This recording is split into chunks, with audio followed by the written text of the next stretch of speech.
Des étudiants en première année dans une université participent à une expérience qui se déroule en 3 séances, espacées d'1 semaine chacune.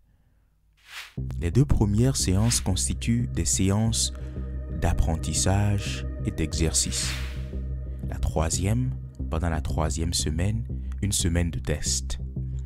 Le sujet d'apprentissage: calcul du volume de 4 solides complexes. Tronc de cylindre incliné, sphéroïde, cône sphérical et une moitié de cône.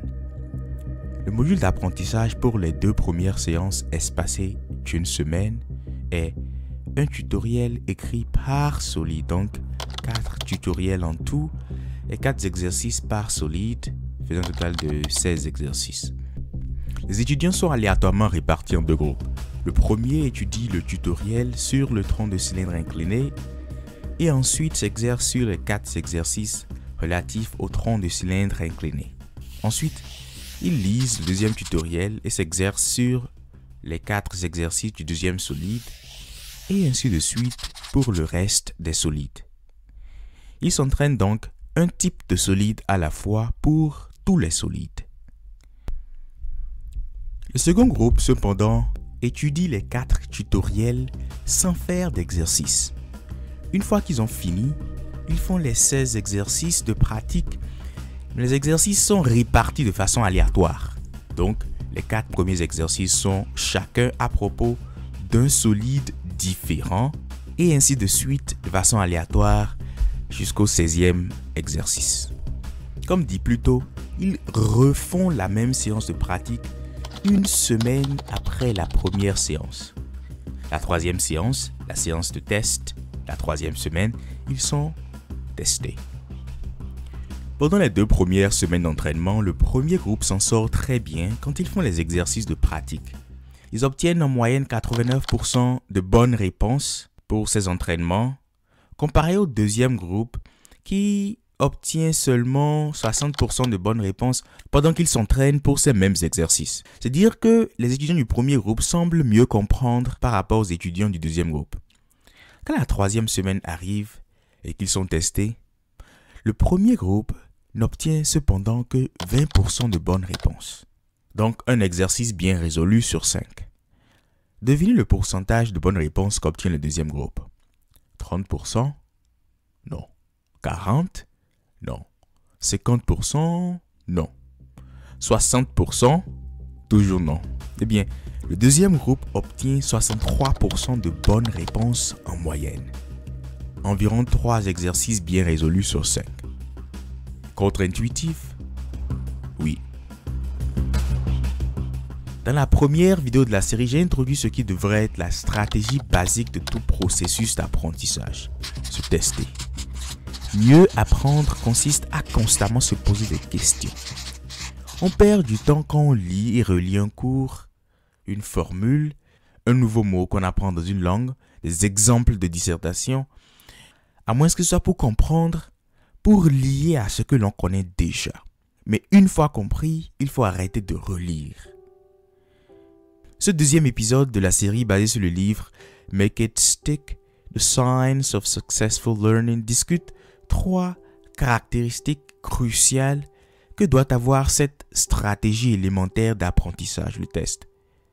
En d'autres mots, comment appliquer cette stratégie élémentaire de test? Eh bien, l'autotest, l'évaluation doit être espacée, intercalée et variée. L'expérience d'ouverture était un exemple de l'efficacité de l'intercalement, encore appelé entrelacement. Avant de revenir à l'intercalement, commençons par l'espacement. Les expériences du psychologue Hermann Ebbinghaus, dont j'ai parlé dans la première vidéo de la série, ont démontré comment et pourquoi nous oublions. Si vous vous rappelez, j'ai expliqué comment l'effort de rappel espacé à chaque fois non seulement réinitialise la courbe de l'oubli, mais surtout l'aplatit également.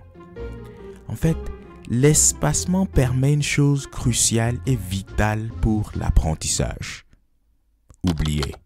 Et oublier est vital pour que l'exercice, l'effort de rappel nous fasse nous rappeler sur le long terme. Donc, Lorsque nous essayons de retrouver la mémoire de ce que nous avons précédemment appris, notre cerveau fournit un effort cognitif supplémentaire et cet effort trace le chemin pour retrouver ce que nous avons oublié.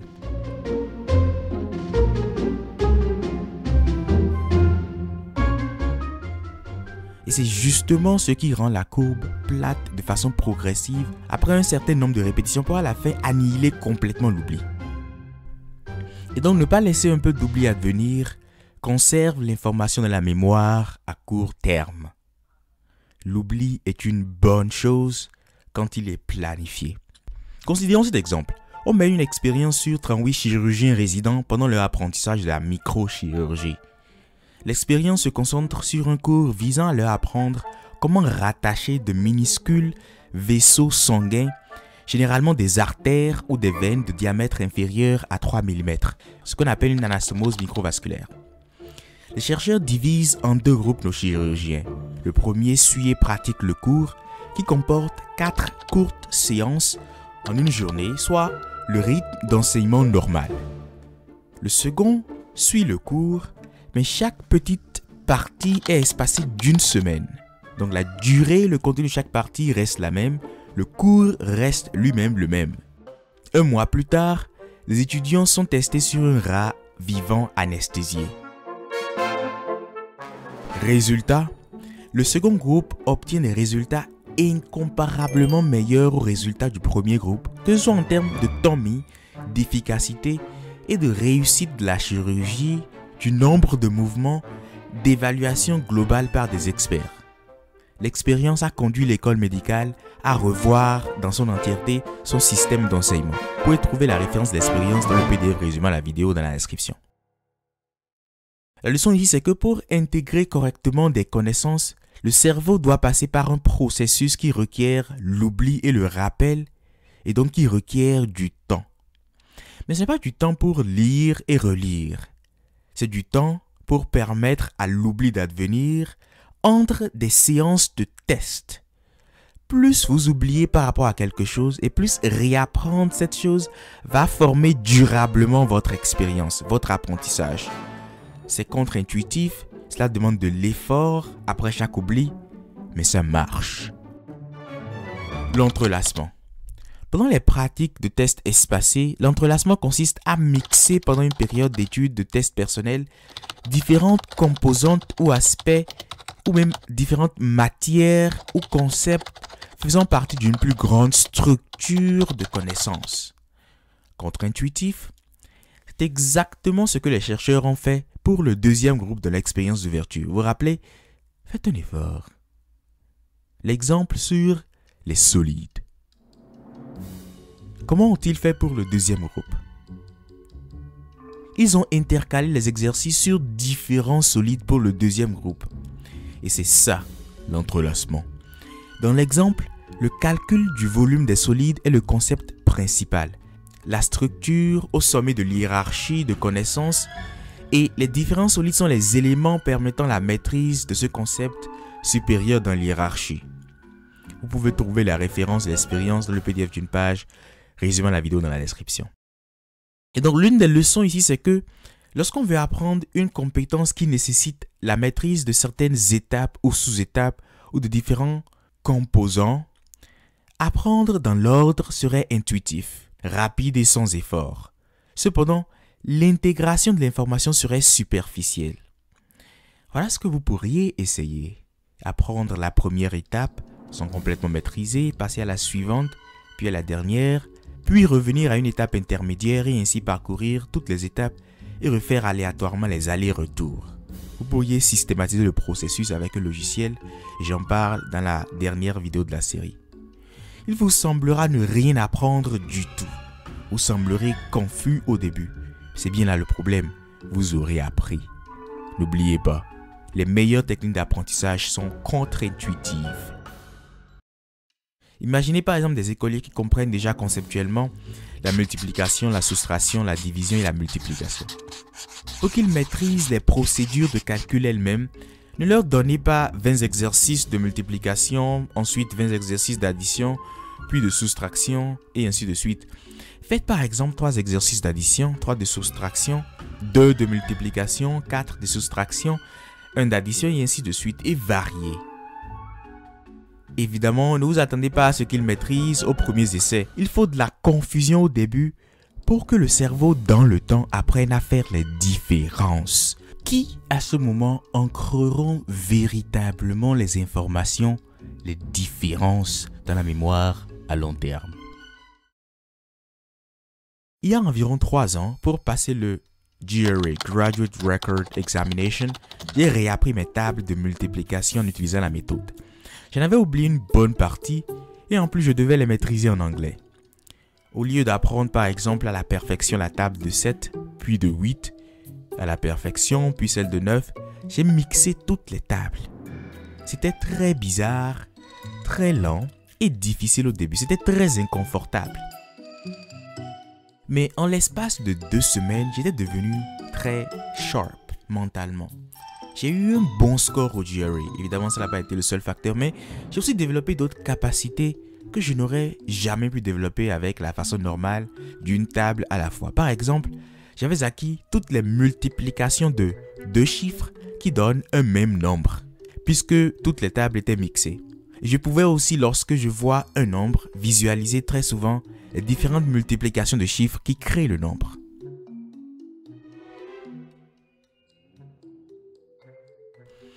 Maintenant, la variation.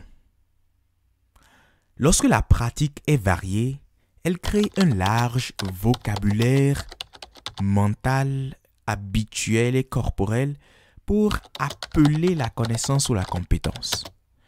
Une pratique variée entraîne la création de différentes voies pour récupérer l'information. Un exemple pour comprendre. Dans un gymnase, des scientifiques mènent une expérience pour entraîner des écoliers de 8 ans à jeter de petits objets, un peu comme lorsque vous essayez de faire atterrir un papier froissé dans une poubelle.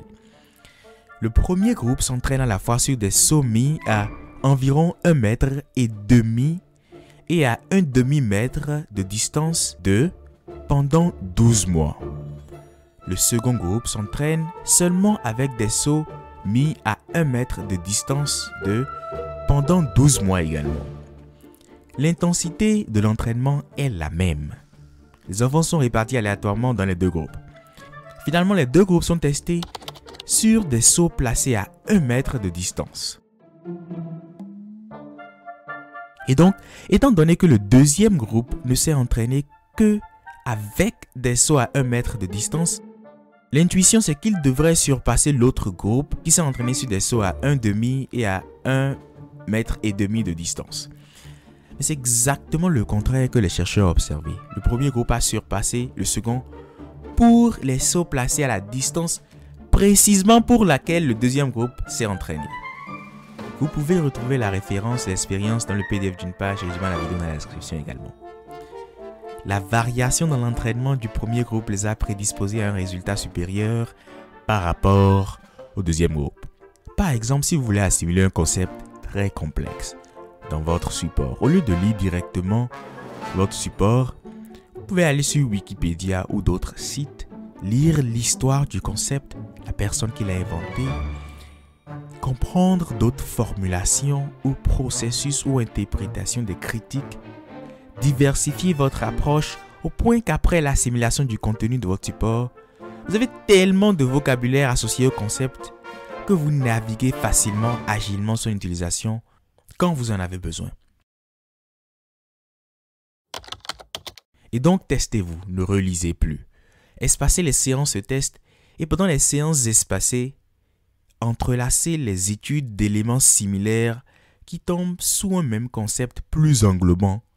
Et pendant ces séances espacées, variez le type de contenu, les sources de votre apprentissage, les niveaux de difficulté, les endroits où vous vous trouvez pendant que vous apprenez.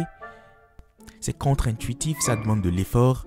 Mais vous n'imaginez pas le temps énorme que vous libérez avec ces approches, de même que le niveau de maîtrise que vous atteindrez. Ces approches améliorent nos compétences en matière de discrimination, c'est-à-dire que nous savons voir les différences parce que nous avons appris à les voir dès le début. Cela rend notre apprentissage souple et adaptable. elles peuvent sembler inefficaces sur le moment. En fait, elles semblent inefficaces sur le moment, comme nous avons vu dans la première expérience, mais elles fonctionnent. Des milliers de personnes les utilisent et ont des résultats qui relèvent du génie, alors qu'ils sont loin de l'être. Cela dit, pourquoi sont-elles qui marchent? Pour comprendre, il faut voyager au cœur du processus même par lequel notre cerveau consolide les connaissances. Et ce sera le contenu du prochain épisode de la série. À la fin de cet épisode, vous avez probablement l'impression d'avoir tout bien compris. Mais comment faites-vous pour en être sûr?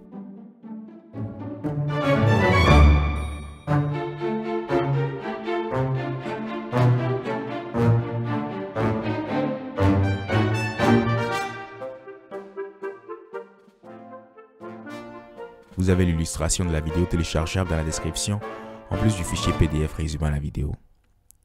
Bye.